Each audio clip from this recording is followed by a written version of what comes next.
Hi everybody, welcome back to OGGIE Golf Club and welcome back to Andy Gorman, putting specialist. Thank you. And he does talk a lot, don't we know? But all very technical stuff, and that's the point of this. This is why we're here. This is not just a general video, this is a very in-depth discussion about putting and what's happening to my game. I can't apologise for talking too much, you know, it's a need to know data. It's a passion what you have, but you also have to explain it properly, so that it gets into my head and I understand why we're making the mistakes that I'm making. And the other thing as well I'd say is that, you know, with Putt Lab we're doing with 7 putts in there to be analysed principally, and so, you know, there's a lot of data.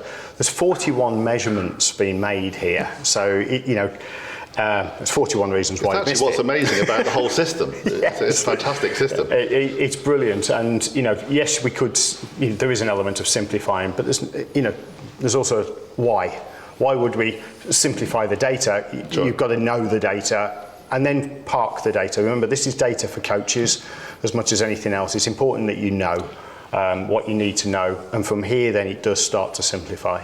Okay. And you know, ultimately when we're looking at the video, you know, then you'll be able to see it, and obviously your buddies are all going to be able to see this, you know, on the screen and what we're doing, and this is much more about really what matters. This is the backup of what we see. So the first video was obviously quite long, and that's exactly why we're here, all very technical details. So hopefully you enjoyed that. If not, you're probably not here for part 2, it doesn't matter. We're going to make a general video of some of this, just to make it easier for some people to understand, but if you're really into technical detail, stick with us. So we're now going to look at the video analysis. Yes, and you know, I collect the data on iPad so that it's easy to be able to use. It's really easy to fire it out into the coaching platform as well, into Coach Now. So again, I get to see this when I set it to my like, and you'll be able to see this on the screen. I'll be downloading this and showing you on the video. Yeah. So what we've got here, I've linked the 2 images, and ultimately I will start the voiceover analysis on this as well. So you'll get a copy of that with voiceover. When I look at it, there's, you know, nothing really stands out and says there's a big problem. Okay. You know, so although we do know there is a definite consistency problem. Consistency. Okay. And so when we're looking at it, I'm looking for the reasons why things might be a bit more inconsistent. When I look, you know, you've mentioned something about your eyes a little while ago, and we talked about glasses, and you know, the reason why we wouldn't want to be using varifocal lenses. Head looks a little bit tilted when we look down the line. It looks a little bit aiming to the left, like you're trying to see, and I think you talked about the fact that your right eye is extremely dominant, and that would definitely be something that I would look for. It's something I kind of picked up when I was, I've been hitting driver. In the thing, I know it sounds a bit crazy with putting. Oh, it's a movement pattern. When people say to me, you're always hitting out right, you're always aiming right. Yep. And that's why we had glasses. We tried contact lenses, didn't quite work, but that's why we're into glasses now, because I do aim out right. Everything is aimed out right. Okay. And then I watched a lot of the rugby internationals, and I'm trying to think I think it's Farrell who plays for England, and he kind of stands there, and he does this, kind of looking up. He doesn't turn his head. No. So when he's aiming for the goal, whether he has eye problems, I don't know, but it's this definite, just this kind of looking up through. And I've kind of started doing that with everything I do. I've also noticed, because the glasses are relatively new on my channel still, playing with them has been great, iron's been great, but putting is a bit strange. When you actually turn your head just for that kind of, say, that distance, that looks a bit distorted all of a sudden. It's just out of the range of the glasses. This is great for there, but when it's kind of there, it just makes it a bit strange, so maybe that's why I'm doing that head movement. Okay, all right. Excuses. No, well, it's reasonable. It's built around me. Reasons, and that's the issue, isn't it? And that's the critical bit. They're not an excuse, you know, my attempt at humour. The reason, it's reasons, and every one of us will have a reason. I've got astigmatism, so I don't see things as straight. You know, I aim a bit to the right. I've got a right aim bias because of astigmatism in my eye. Now, the options are pretty drastic. I have the lenses removed and I put new lenses in, and then I won't need glasses either. But that's quite an undertaking, and I don't know then how it's going to affect me as a player. It may be positive, it may be negative, because I putt reasonably Might well. help one thing, but completely mess everything else up. Exactly. So, there's still that sort of throwing the balls in the air as to whether that's going to be, because you can't necessarily go and reverse that. No. Can I have my astigmatism back? So, so things will look different. Doing that, contact lenses, things look different. Everything feels and looks different, and that's something we have to, takes a little bit of time to get used to. As you said, they knew. It's taking a little bit of time as well. I think what I'm also kind of trying to say is obviously everyone is built different, body shape or whatever. You can give accurate reasons to why we change things, but ultimately each person has to make those decisions whether they can physically change them or whether they get their mind around changing. Absolutely. Eyes are a really important thing. Aim is critical as well as speed. Okay. And putting's not that difficult when you think that ultimately we need the right speed on the right line and let gravity do the rest. Sure. Now to do that, we've got to get the face right, the path right, the loft right, the rise angle right, and the speed right. So those 5 factors there have to be, sort of brought together. Okay. To help that, we need good posture. Because it's consistency, you do it almost every time or as many times as possible. Absolutely. So when I'm looking here, the first visual posture that I'm looking for is what is the spine doing in this section here? How straight or curved is the spine?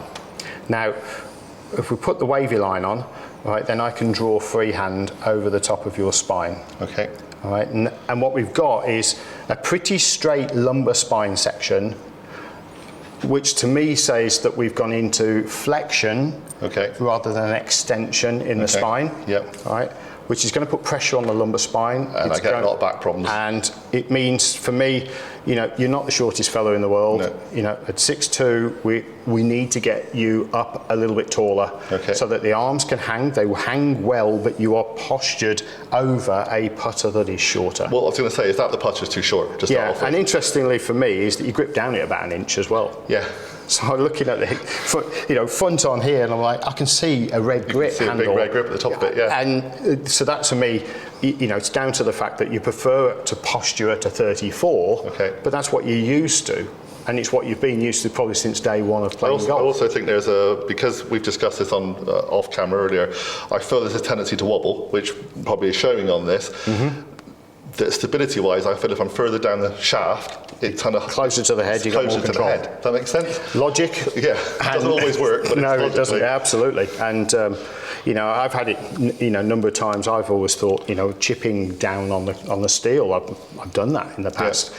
But it doesn't. What it does is it limits mobility. I've started doing it with irons. I've actually started moving slightly down the grip, thinking to get better impact now because it's not quite far enough away anymore. That's it. And but we've got to maintain mobility. And when the posture goes into flexion, so when the lumbar spine loses its inner curve and straightens, it's not really ever going to go the other way, because that's what pops discs. Sure, yeah. So and I get very bad lower back. So it happens, but it's not supposed to happen. So the lumbar curve is really critical to easing pressure on the back and allowing then for chest rotation, which moves the hands from side to side, not around the body.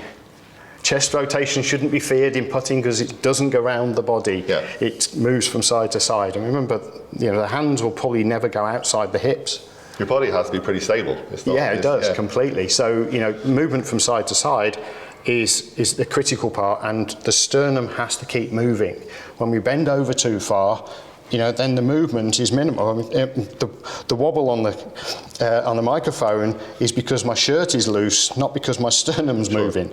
But if I stand up tall, then I can move my chest. And my sternum can move, which means the stability is now placed in the buttock. Interesting enough, you can just zoom the microphone from here. When you're bending down further, there's that wobble, like I said, but because you're up here, I know now the shirt is tighter, but it actually feels like it's actually now moving with the chest in conjunction. Absolutely. Together. And that's what will keep everything stable. It comes down to consistencies based on stability. And stability doesn't have to be a rigid body position, because that produces instability, because we're now into the fast twitch muscles. Exactly. So posture there. Where are the eyes in relation to the golf ball? Always check that one. So eyes are just a little bit inside the ball, which is absolutely fine. So that's a good position for me. But where are your shoulders in relation to your toes? That's not so good for me.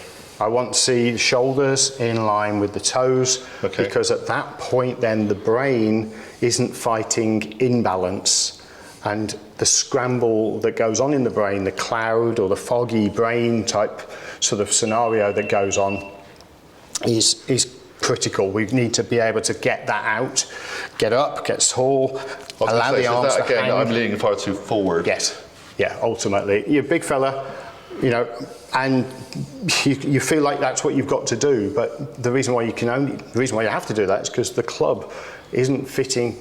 I mean, I'm using a putter that's longer than yours. Yeah. You know, 35 and 3/8. It's only 3/8 taller, but you know, I'm 5'9". Yeah. So, you know, there's quite a bit of difference between us, you know, in overall height, and yet I'm using a putter that's longer than you are.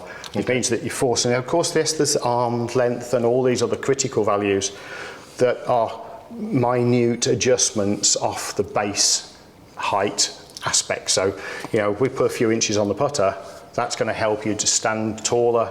And I know we've talked about counterbalance putters, and you know, when counterbalance putters at 37 inches have a big lump of weight under the grip, that's what a counterbalance putter is, then it feels unstable in the hands. It might be the right length, it might be easier on your back, but it's like, oh, that was the problem I had when I first had one, right? Yeah. I literally started the channel. Yeah, so we can go longer, get used to that, but get the weight more balanced, rather than counterbalance more balanced. And that's the key.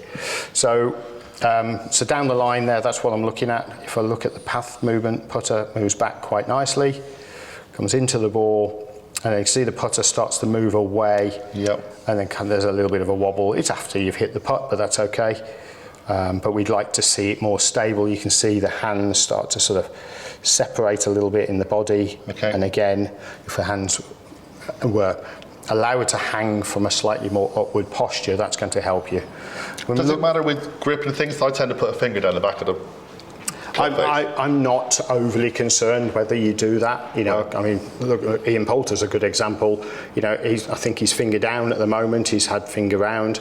You know, Seve was finger crooked. Right. You know, that doesn't really matter. Okay. What matters to me is whether or not your chest can keep moving. Yeah. Your hands don't become, you know, folks, when you're looking at putting, you know, if you think your hands are twitchy, and we've seen people go to claws and reverse grips and all that sort of stuff, and you think it's your hands, the reason why your hands are reacting is because the speed is in the club and not in the chest. Okay. So when the chest stops, because you're not rotating, you're kind of rocking, when the chest stops and the hands get to a certain point, then they do that kind of flicky kind of there is a thing flick as a response to the fact that the body isn't getting out of the way.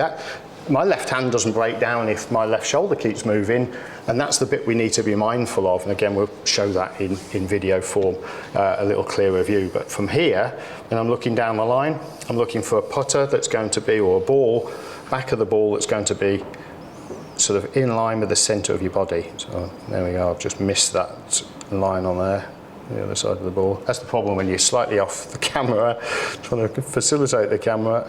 There we go, that's better. Back edge of the ball, straight up. So golf ball position possibly just a little bit forward in relation to the centre, and that gives the putter more time to close.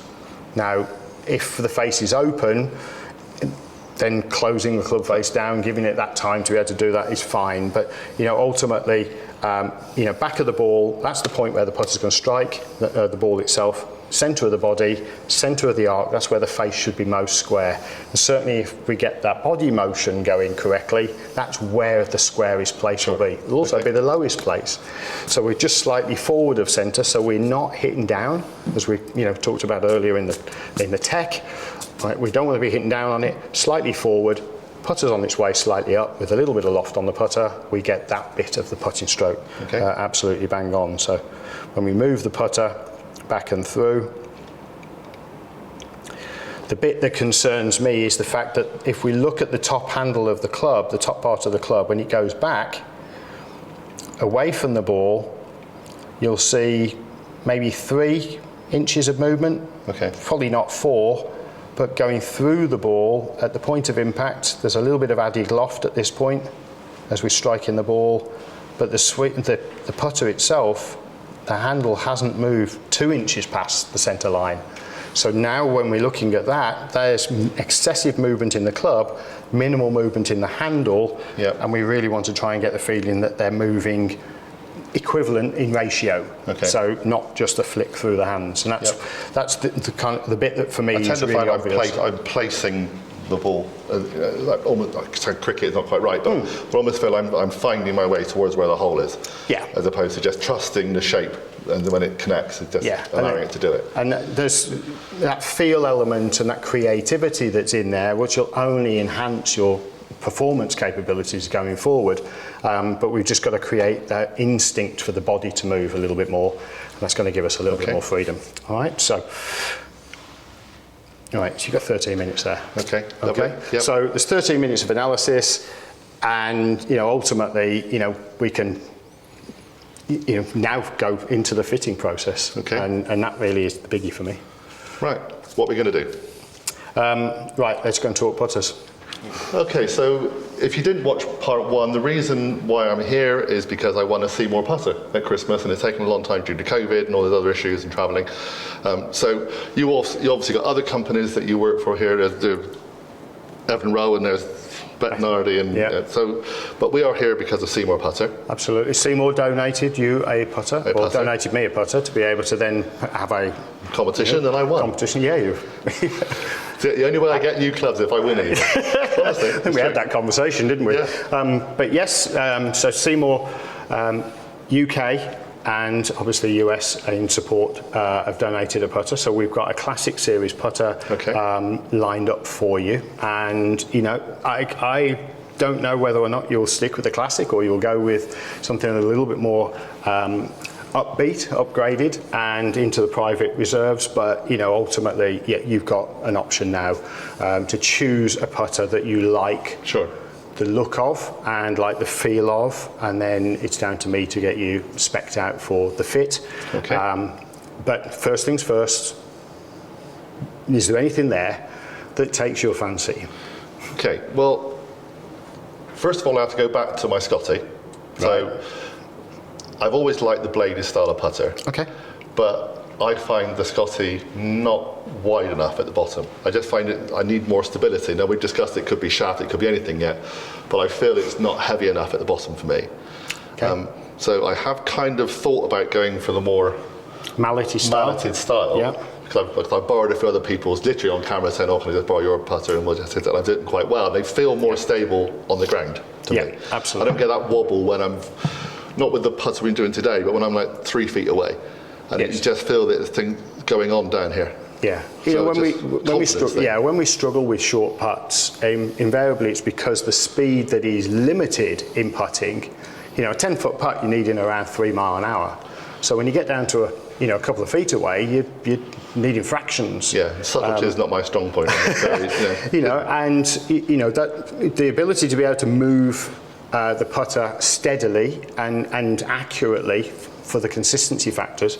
Oftentimes when we look at a putter visually, when it's got more visual mass, it visually feels like it's heavier. Yeah. But in fact, they're all around about 350 grams. Sure, again, it's that mind issue. So it's the mind factor, and that's one of the things that then makes that putter look more stable to you. It's a bigger mass when you look visually down to it. So of course you can have a mallet of 2 different sizes here. So if we look at these 2 different sizes of mallet putters, should be easy to see that one looks bigger than the other. And then, of course, you can go into the blade factors. Now, the blade factors change, and I've had quite a run on putters recently, but you can see here a very short, again, 350 grams, more or less, I think it's 343 if I remember rightly, but short, solid metal. Some folk would say that's not the prettiest thing in the world. It's machined beautifully, it's finished lovely, but ultimately, it's a putter with either side 2.5 degrees aloft on it, and very plain and simple and straightforward. And then you move into the private reserves, which have got more detail, which is why they come with the ticket price. Sure. But milled from a single block of metal, pretty much centre shafted. Yes, you can have a different type of shaft configuration on there or connection to it, but ultimately with the private reserves, they're able to embed the aluminium insert, put the grooves on, you know, really refine the milling on there. You know, for me, a thing of beauty as much as anything else. It again ticks the box, but a longer blade as well, and that oftentimes offers more stability. I'm a fan. This is one of my personal putters. So then you go to the stock line of style and design, which is the original styling and design of the Seemore putter. Again, cast and then milled to finish, or milled from a single block. And so, you know, when you're looking at a putter, when you're looking at the style and design, number one, it's got to tick the box for looks. Secondly, does it feel good in your hands? Is it stable when you're swinging it? Can you line it up? And of course, for those of you that don't know who Seemore are, describe what Seemore putters do. The critical part of Seemore is the hide the red dot, the rifle scope technology, which you should be able to see there, you know, in the camera. If I bring it in a little bit closer, Sean, help me out there. There we are. So the idea here is that we would frame the shaft in between the white lines, hiding the red dot. So if you look at it in this manner, if the face is open, the red dot is visible and the lines are askew, closed. And if I increase the loft or decrease the loft, they become visible. So the idea is that you would get set up around your eye line and get that putter to hide, or the shaft to hide the red dot and frame the white lines either side of the shaft. That's the principle of it. So a consistent setup position means that we're now ticking one of the first boxes, which is consistency of aim. Yep. Now, we may be completely out of askew, so the body might be completely out, but it'll all be together completely out. So you'll still see that putter geometrically square to you when you look down there. That is the USP, that is the design feature of the original putter and right through their range, all their other putters. They hide the red dot, and if you can hide the red dot, then you've got a consistent setup position, and then ultimately you can train to hide the red dot through the stroke, which means that you get consistent rotational position. You're not adding and decreasing rotation. If you see the red dot, it pops up, it means that there's maybe something going on in the stroke that you ultimately can train out, you know, and get that consistency into your stroke. So it's a little bit like having a legalised training aid out on the putting green with you. You know, so it gets you into the same place, but it also, and you know, even I've been using the Seemore putter for nearly 10 years, and you know, I can still get my setup position wrong, but not for very long. You know, my default is to set with the ball too far forward, which then means I start to close the club face a little bit more before I hit it, and then subsequently I miss to the left, and of course then the brain's trying to counter that, and I can suffer with that. Everybody can suffer with that. So, you know, it's being very mindful that having a default position to go back to, practice on the putting green before you go out, practice on the side of the green. If you felt you've missed one, or just check before you go and hit it, you know, you've got that go-to position every single time. It's a no-brainer. Okay. All right, which is why I have one club that is not the same as the other 13 clubs in the back. So, and I can choose any putter I like, you know, that's, you know, and that is it, and it is a putter of choice and pocket choice, because Seemore don't have to give anything. I tell you what, I've just realised this, you're going to get a free putter and I've not had one. How's that work? Hey, how does that work? If I give one away, win the competition. So the beauty about it is, look, you know, I'm prepared to put my own money in my own, you know, out of my own pocket and buy this. This is why folks say to me, Andy, you're a good putter, you can use any putter. You're right. That might sound bolshy. I can use any putter. This is the one that I choose to use. And I choose to use it because it has the ability for me to check it while I'm out on the golf course. Without it being overly, you know, I don't want to be checking things and trying to get it right and having to overthink it. I can still be instinctive. No, but I know that I've hidden the red dot, I can't see it, bang, I can let it go. Okay. Right. So the choice of putters ultimately, yes, you've got the mallets, you've got the slightly smaller mallet. In this version here, you've got the slightly larger mallet. And this is about as big a head as they do, or, you know, I could have probably 40 putters here. in the lineup. These are the popular ones that we go through, and ultimately, you know, we have variable styles with regards to the, you know, the classic blade, you know, heel and toe weighted. But I think so my choice would be something leaning toward this. Yes. And then obviously, you know, money, etc., because this is another thing we're fitting. So we obviously discuss money and stuff off camera, but obviously something towards what I would say would be a bigger bladed, solid. Yes, I mean, you know, the Seemore putter, it retails in its standard form with standard shaft and grip. This is an upcharge grip because it's a slightly larger one, but the standard grip retails at 189.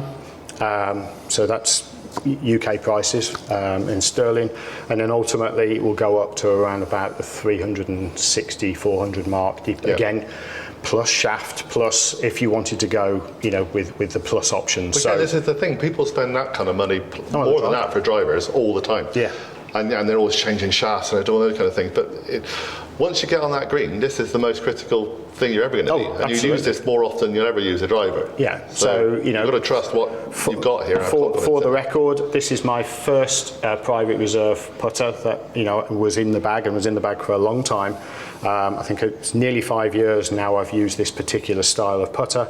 That was the one until 4 months ago we did a test on shafts, because I've been fascinated by the fact that shafts haven't really been tinkered with, you know, and then of course we've got some, you know, two sort of connected shafts like steel and carbon, you know, sort of popping out from other manufacturers. So I thought, you know, how good are they?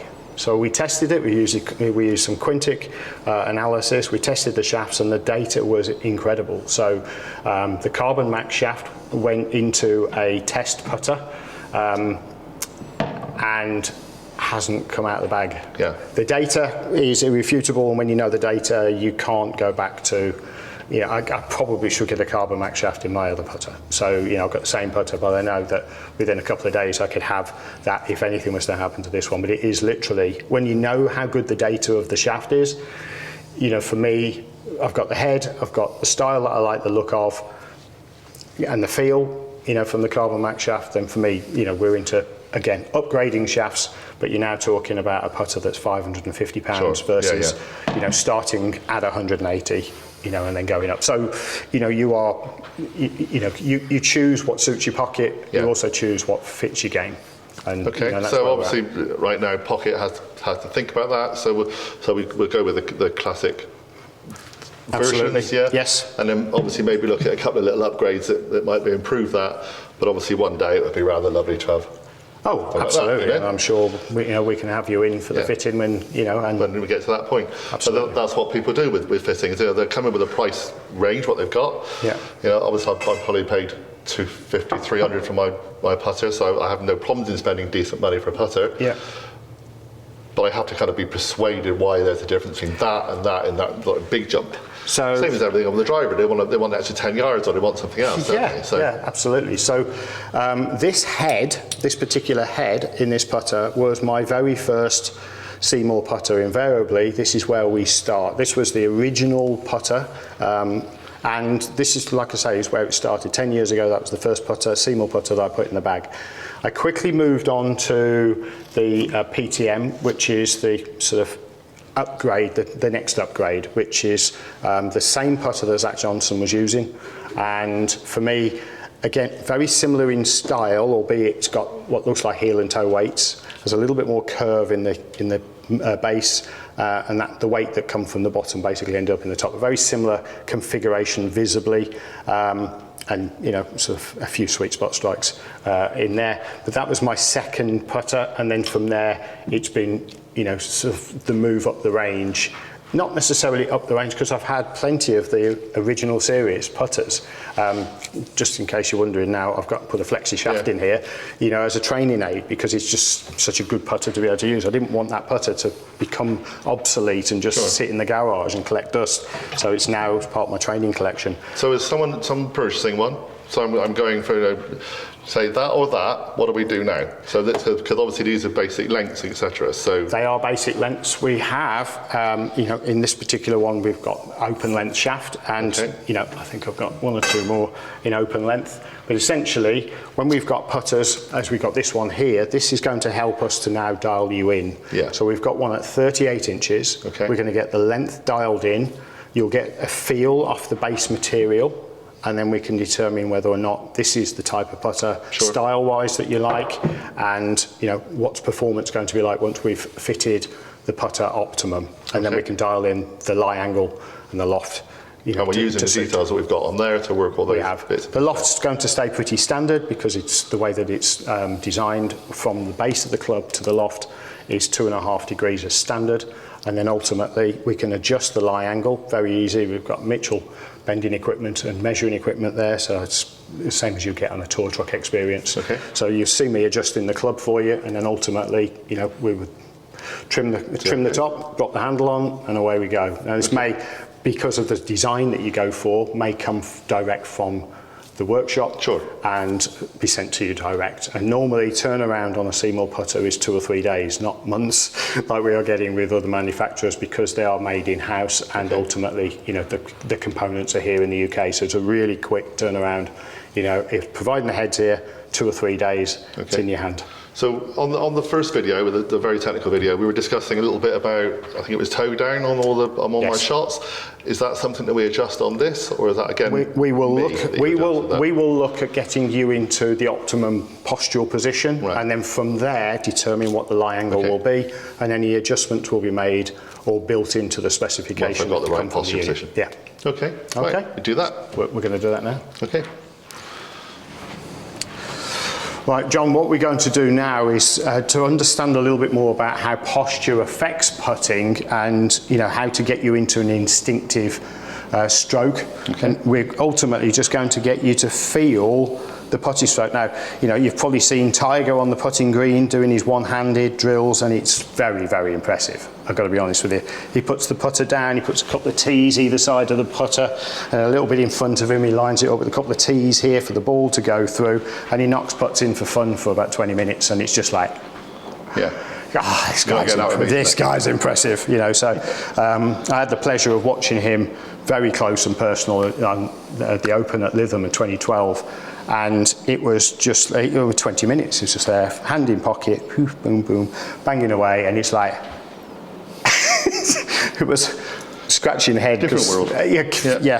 Stuff that we aspire to. So, you know, for me though, the thing I like about the one-handed drill is we get very instinctive, and all we're trying to do at the end of the day is roll the ball on a line at a speed and let gravity do the rest. Okay. So we're hitting towards the hole, and you know, it doesn't matter if it goes in. You know, we're talking about an 18-foot putt here, so conversion's probably 1 in 7 anyway, maybe 1 in 6. But you know, we're just swinging the putter through the ball, just hitting it towards the target, getting a feel for the length of the stroke, and allowing my posture to just get comfortable. So I've got my feet nicely balanced, I've got my shoulders in line with my toes, and I'm allowing my arm, my trail arm, to hang from that shoulder. Left hand out of the way, just swing through the ball.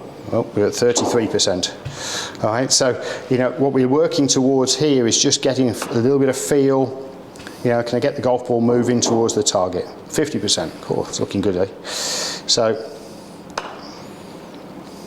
now before I start to miss and start to embarrass myself, at 60% I think I can call that a pretty good shot. From here, remember, 15%, now up to 60%. Now the challenge, of course, is what happens when I put the left hand on the club.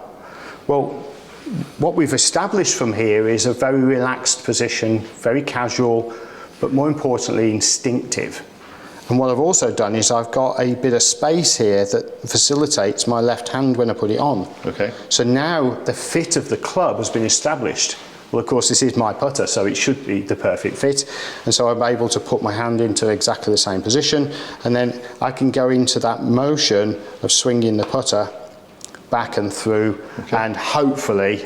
Pretty close. Right. Hopefully my left side will accommodate the movement that right side is making. Now, if you're left-handed, would still do this, but when you put the left hand on, you would then put a little bit more emphasis probably into the movement to the left side. You'd be, if that's the way you play, then you can emphasise that movement. But essentially, we've got to know what the left side's doing. Sure.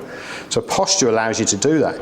If we're in poor posture, only the hands can move. Yeah. You know, and it might be, oh, you know, I'm rocking the shoulders, but I'm only rocking the shoulders and I'm kind of pivoting about the here. I think that's my problem. I'm thinking keep the body stable and just move the shoulders. Yes. And that's not necessarily so if we get over putts in this manner here, you know, then I can effectively make that happen, but one, I can't practice for very long. Yeah. I'm about my limit for speed because when I get over the longer putts, I'm struggling to get the ball to the hole because my motion has a limit. You've got a different effort. Whereas altogether. from here, my motion, I could knock the mirror out if I, you know, if I stood a little bit further away. Just I can make that. That's it. You know, and I've got the freedom to move because it's a bit more swing-like. But remember, we're swinging the putter.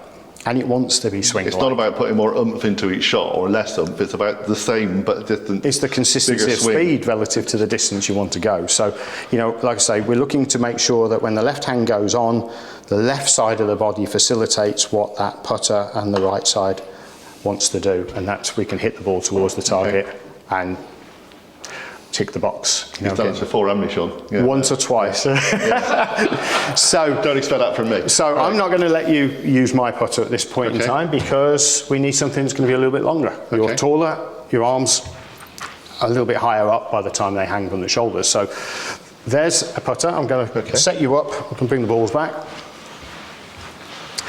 And the most important bit is just to get a feel with that one-handed swing, just getting a little bit of feel into that stroke. So immediately doing that, I couldn't do that now because it's a lot longer putters. I'm almost forced completely up, different thoughts. So let's get you a little bit further away from the mirror so you're not quite so intimidated. It's nice and relaxed. Now, if you want to keep the finger down, you can, but you might find that that finger is not offering the stability. Yeah. Now all of a sudden it's not necessary anymore. Isn't it? Yeah, exactly. Yeah.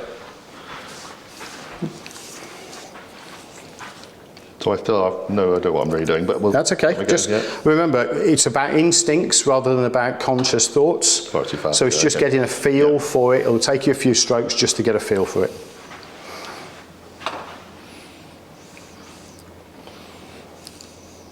And then you just dial in the length of the backswing so you get a feel for being able to swing the putter through the ball from the length of backswing. It's a better stroke. It's very strange. The strangeness at the moment is the length.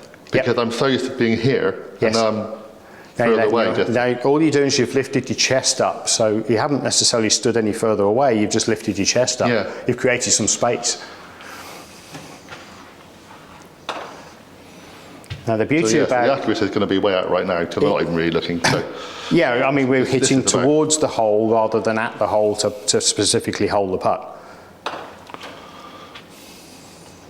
Now, this is the first part of the fitting process for me. And remember that the fitting process is, do you like the look of the club? But then we centre everything around the length of the club, because it doesn't matter whether you like the look at this point in time, is the club long enough for you to be able to make that happen?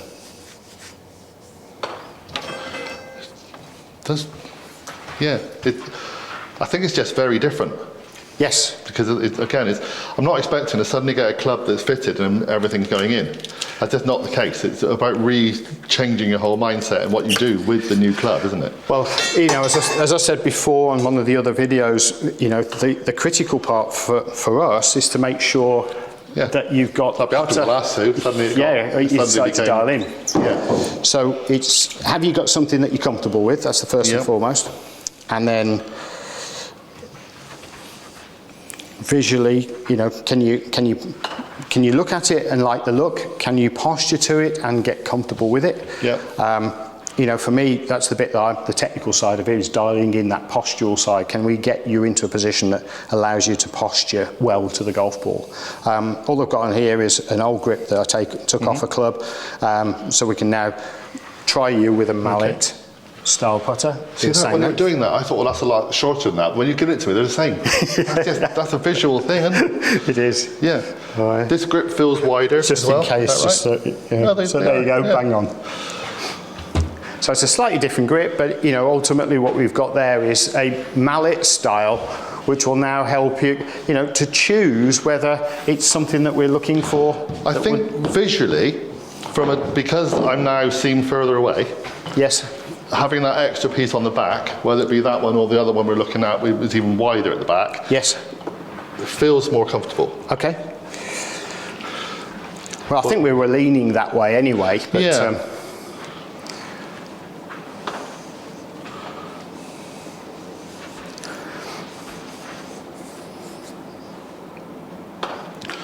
So remember, it's really important. Yeah, it's really important to understand that I'm not fitting you for a putter with what you did when you came here, because the faults of your putting, as much as you're comfortable with it, the inconsistencies come from poor posture. Sure. And if I was to build a putter, or you know, to sell you a putter off the shelf that was the same as everything else that you've ever tried, there's no point in you trying to try anything else. That's the, you know, it's just stick with what you've got. You know, and all too often I see it with, you know, guys coming in, and I say guys because invariably the guys are more prone to coming in and changing their putter. The girls aren't likely to do that. Yeah, I know plenty of people, certainly the Buccaneers and their gang, and they've got dozens of putters. Yeah. They change a putter almost every couple of weeks. Yeah. I'll get a new putter. I've got I'm putting really bad. And it was great in the honeymoon period in the first 2 rounds after you purchased it, and then, you know, it's no good after that. So, you know, it just feels better. I don't know if it's going to sound strange. It feels better because it's kind of touching further up my arm. I've now felt it's part of my arm. Okay, and that's how Matt Kuchar's putting, of course, you know, with the putter up the right arm. However, too fast, but that's it. Okay. Okay, so now, keeping your right hand where it is, just place your left hand onto the space, and that pretty much is you fairly close to the optimum length there. Getting too fast, but okay. Now, because we've got a longer club, we're potentially able to create a longer leverage. Which, you know, when we make the transition to a long club or longer putter, invariably what folks say, especially when we go, you know, 3 inches like we're doing now, is that, or I'm struggling with the short putts. Well, hold on a minute, were you struggling beforehand? Yes. So you're not struggling anymore, you're just struggling with the short putts because we haven't quite trained in that new skill. Yep. So, and of course, we're going to enhance that skill, you know, in future connections. So, you know, from here, by being able to posture up, you're able to now move your chest.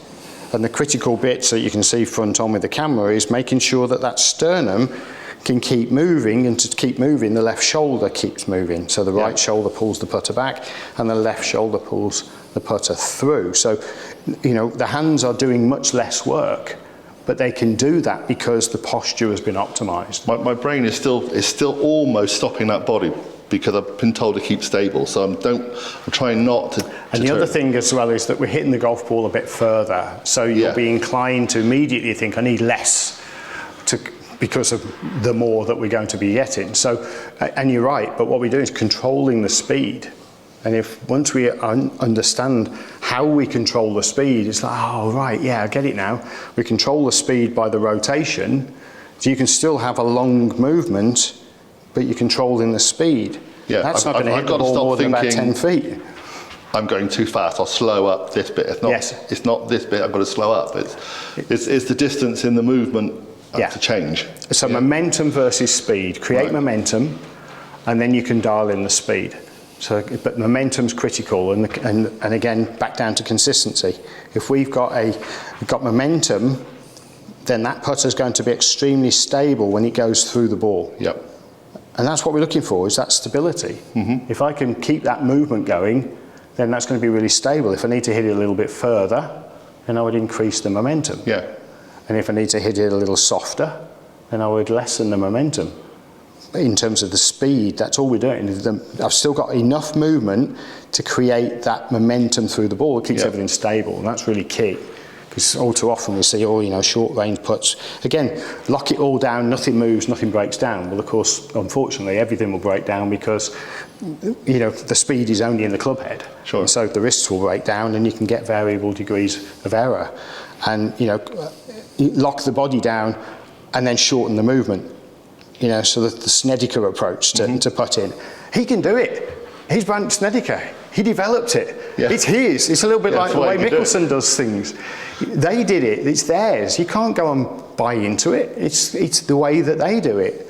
This is human way of doing it. You know, when we get our brain function, so when we get our body well balanced, we get to stand up nice and tall, we free up the function of the lower core, so the lumbar spine here, the lower core, so that the upper core can do the movement.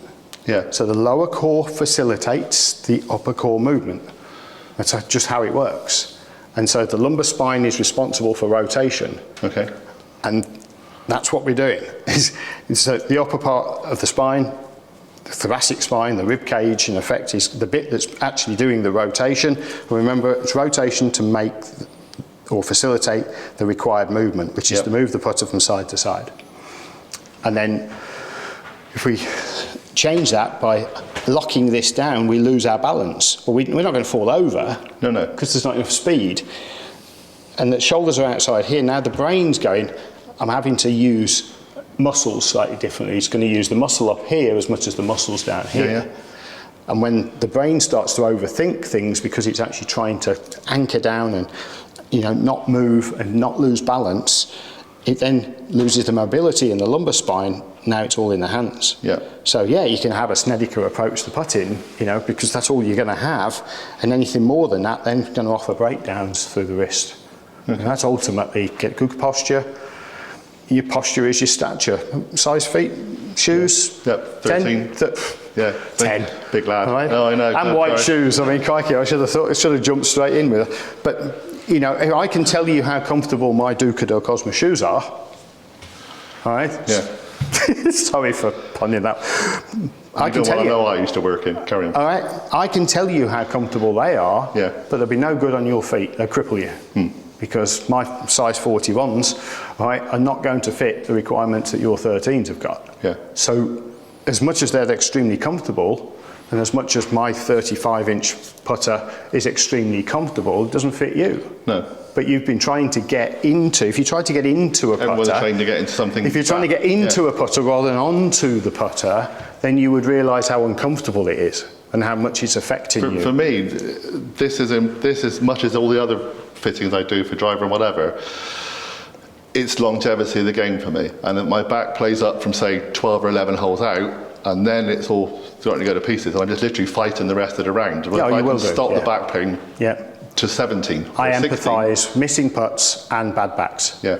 I empathise that because I know what it's like. You know, I was told, you know, at the age of 20, just before I was planning on turning pro, in fact, the weekend I decided to turn pro was when I had the car accident that I ended up with my broken back. And so I empathise, so anybody who's got a bad back, I still have a lower back problem as well, you know, because, hey, when you can do things and you're given a new lease of life, you go and do things and you probably shouldn't have done. So, you know, I've got a couple of tears in discs and, you know, they flare up every now and again. But, you know, I can still play golf and hit the golf ball well enough and perform and compete. But I can also stand over a putter for 8 or 10 hours a day and be able to swing it from side to side. I just want to be able to go into a practice ground. I've got lovely practice grounds where I am and not have to only do 3 minutes. Yes. And not go, just do that again and then come back to it in a few minutes. You just want to be able to practice your putting and do it consistently. You know, I think one of the important things is the majority of golfers that are going to be watching this video are not going to be athletes like tour players. No. For the record, I see tour players doing this on the putting green. Yeah. But they go 4 hours ramping golf balls out on the range at 300 yards because they've got 120 mile an hour clubhead speed, by the way. Yeah. All right. And, you know, they're standing there, they barely have a warm-up because they've done a bit in the physio unit before they've gone in, or the locker room. They go and have a few loosen-up swings, and they'll do that for 4 hours. They spend 4 minutes on the putting green, and they're like... It's a very different setup now, on your body. So. But the problem is, they're posturing from there, but they're posturing like that in the full swing. Yeah. So they've got lumbar spine extension or full spine extension in the full swing, and then flexion in the putting. Now, it just doesn't work. It's not human. No.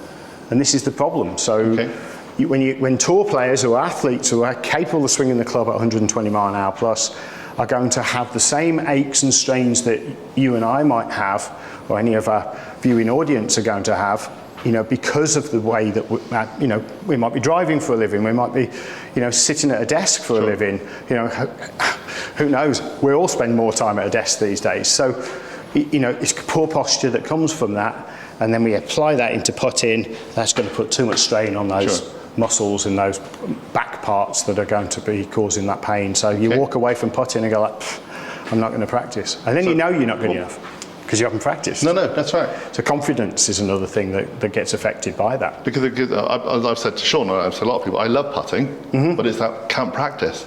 Got a lovely practice area in the driving range I go to. I'll hit the balls at range, but I'm always afraid to go down to the practice bit of the putting because it's just going to cripple me up. But if I can go with something I can practice with, and then I'll go do 20 minutes that. 20 minutes is better than nothing every time. You know, I'd say to folk, when my coaching programs, you know, whether we do online or face-to-face, you need 3 20-minute sessions or 2 30-minute sessions. Most folk will get 3 20s in. And if time's an issue, i.e. getting to the club or doing some practice to make that more difficult, they can do 2 30s, that's not putting any more pressure on your back.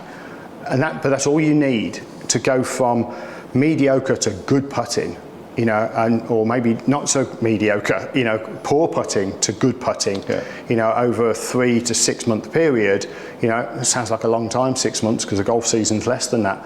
But now's the time to do it. Well, now's the time to learn it. Autumn's coming into winter, you can't go and play on the courses that often. Just go and practice on facilities you can. So if you can hit some putts, or you have to do it in your living room or, you know, back room or wherever it might be, you can practice that for 20 minutes and you're not putting any pressure on your back, and you're learning and perfecting your skills ready for the start of the next golf season. They soon come around. It does. As we get a bit older, they come around quicker.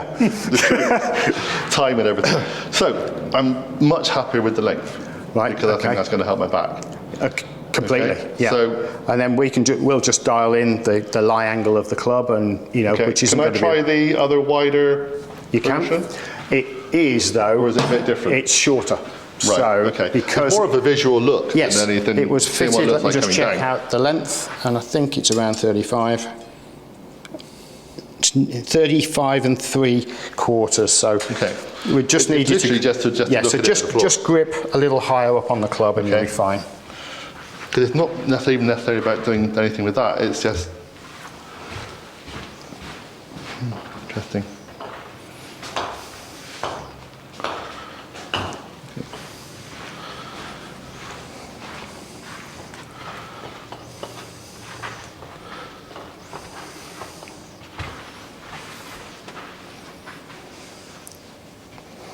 Yeah, from the one-handed point of view, it's quite easy because you've still got enough club to place your hand on.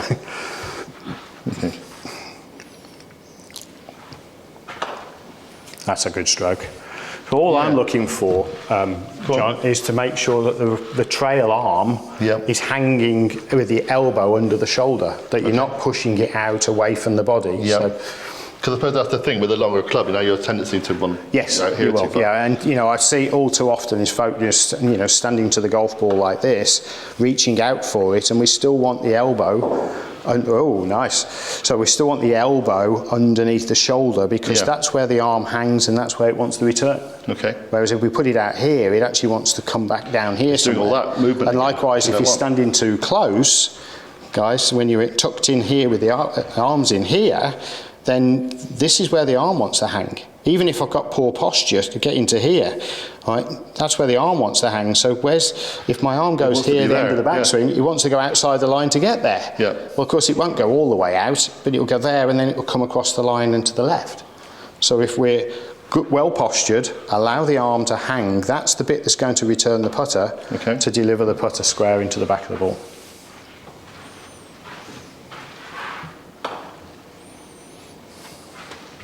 So he's now going one-handed and he's having this one. Well, no, it was just pure. I just wanted to really see the aesthetic difference. Because stability-wise, they're both as stable as each other. They feel both as mentally. They just don't feel like they're doing any of that on the ground. No. Probably because I could probably see more of it if it was happening on this one, because it just feels there's more of a back of it. But they're still. I think one of the other things as well is to be able to dial in the alignment factors of the address position. This one's going to help you more especially at this early stage of transitioning. Just looking at that then, yeah, because you've got the big long back, You've got that line long at the back. Yeah. I didn't even notice that until I was just doing this bit. And then as you just said that, I'm thinking, oh, hang on, red mark, this bit. And then, wow, that's a really good back line on it. So you're creating geometry. As much as we still want to be putting with instinct and not overthinking, we've still got to aim it. You know, and I'm a huge fan of a line on the ball from a point of view is I've chosen my line with my line on the ball. We've not done line on the ball on this. This has all been instinctive stuff. Absolutely, yeah. But now I'm seeing, I think one of those had a line. I just saw a bit of one. I think, oh, yeah, that, almost like that. What the Odyssey one with the 2 ball. It's that kind of lining up things. Absolutely, yeah. Yeah, not but I just like seeing, watching the line. Just like watching the line. And of course, you know, folk do say to me that every now and again, there's the one with the line on, that every now and again they will sort of notice that they can see the red dot in the stroke. Well, that's telling us that the red dot is, you know, you're doing something in the stroke that's throwing the... Yeah, can't see it now. No. So again, all that does is it just smooths out that rotation. You know, we know that you had a slightly excessive rotation, so to be able to see that during the backswing or train it so that you don't see it, you know, is a really good way to go. It just feels nice. This just visually feels better than that. I also think that the old mallet I had was that kind of shape, so I'm almost put off by it from the counter-weighted one. That's fine, like that. Yeah. Nobody at Seemore is going to be offended, but something doesn't fit your eye. You know, that's why we make so many different putters. And I say we, you know, you know, my affiliation with Seemore is that, you know, I fit the putters here in the UK, and, you know, there are numerous other accounts that will do that. But, you know, ultimately, offering different styles of putters allows us to be able to offer to every golfer type. There'll always be somebody who prefers an alternative brand. I think for me, this one. That's the one to go. Yeah, I think for me, it also looks more stable. You know, as you're lining it up, it looks like you're going to get it in the same place more often. And irrespective of the line at the back, I just felt, maybe because of that line, I'm actually concentrating on the red line a bit, because it's that angle. So now you're suddenly thinking, no, I can't see it now. No red line now, no red line now. That line makes you think of that line. Yeah, I love the fact that, you know, we've not talked about, and I think we'll do another video during, you know, later on that will actually help you with short range putting. Yeah. But I think the putter's going to help you with short range putting before the video ever does, before any coaching that I offer you, purely because you've got the line to help you to swing the putter from side to side. That's going to guide you and direct you far more. It's stopping me doing, which I do in my Scotty, which is kind of doing this. Yes. Almost like, oh, I'm just going to work it round and Absolutely. So I'm looking forward to getting one of those built up for you. It will need to go through. Unfortunately, we're not going to see it built today. That's fine. But, you know, we'll get that sorted for you. And before we carry on, let's finish grips. That's the longer grip, and because we're going for a longer... So they're different lengths, but does Seemore do different widths as well, or is that something we have to think about? Widths and weights, but ultimately the short grip versus the long grip. So this is pretty much a standard, albeit mid-size standard. Yeah, we have a small size as well, a 60. That's the same length as this. But the reason why this one works, when we go over 36 inches, which we're definitely doing, this offers counterbalancing without the counterweight. Right, okay. So what happens is, counterbalance putters have weight in the upper part of the handle, and invariably you would grip it there. Okay. That's not necessarily how a lot of the guys then do it. So John Rahm uses a 37-inch putter because he tried the same putter that you did. It was a Spider. Yeah. It was 37 inches long, and he went, because he's your sort of height, and he went up there and he's gone, oh, I really like that. In fact, Justin Rose did the same thing.